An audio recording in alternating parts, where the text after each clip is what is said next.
سیدنا طلحہ بن عبیداللہ سے روایت ہے کہ ایک عرابی شخص پریشان حال بال بکھرے ہوئے رسول اللہ صلی اللہ علیہ وآلہ وسلم کی خدمت میں حاضر ہوا۔ اس نے پوچھا یا رسول اللہ بتائیں مجھ پر اللہ تعالیٰ نے کتنی نمازیں فرض کی ہیں؟ آپ صلی اللہ علیہ وآلہ وسلم نے فرمایا کہ 5 نمازیں، یہ اور بات ہے کہ تم اپنی طرف سے نفل پڑھ لو۔ پھر اس نے کہا بتائیں اللہ تعالیٰ نے مجھ پر روزے کتنے فرض کیے ہیں؟ نبی کریم صلی اللہ علیہ وآلہ وسلم نے فرمایا کہ رمضان کے مہینے کے، یہ اور بات ہے کہ تم خود اپنے طور پر کچھ نفلی روزے اور بھی رکھ لو۔ پھر اس نے پوچھا اور بتائیں زکوٰۃ کس طرح مجھ پر اللہ تعالیٰ نے فرض کی ہے؟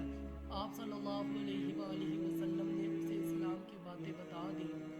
جب اس عرابی نے کہا اس ذات کی قسم جس نے آپ کو عزت دی، نہ میں اس میں اس سے جو اللہ تعالیٰ نے مجھ پر فرض کر دیا ہے کچھ بڑھاؤں گا اور نہ گھٹاؤں گا۔ اس پر رسول اللہ صلی اللہ علیہ وآلہ وسلم نے فرمایا اگر اس نے سچ کہا تو یہ مراد کو پہنچایا۔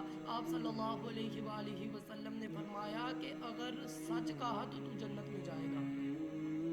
ایک اور حدیث پاک میں ہے کہ سیدنا ابو ہریرہ سے روایت ہے کہ ایک دیہاتی شخص نبی کریم صلی اللہ علیہ وآلہ وسلم کی خدمت میں حاضر ہوا۔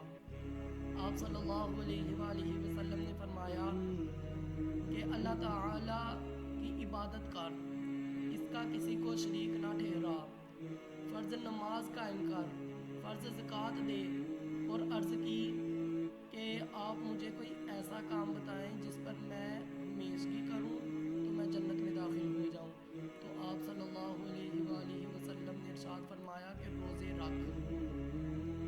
دیہاتی نے کہا اس ذات کی قسم جس کے ہاتھ میں میری جان ہے ان عملوں پر میں کوئی زیادتی نہیں کروں گا۔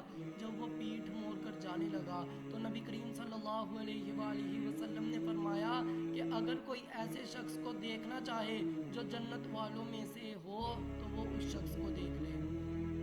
اللہ تعالیٰ کی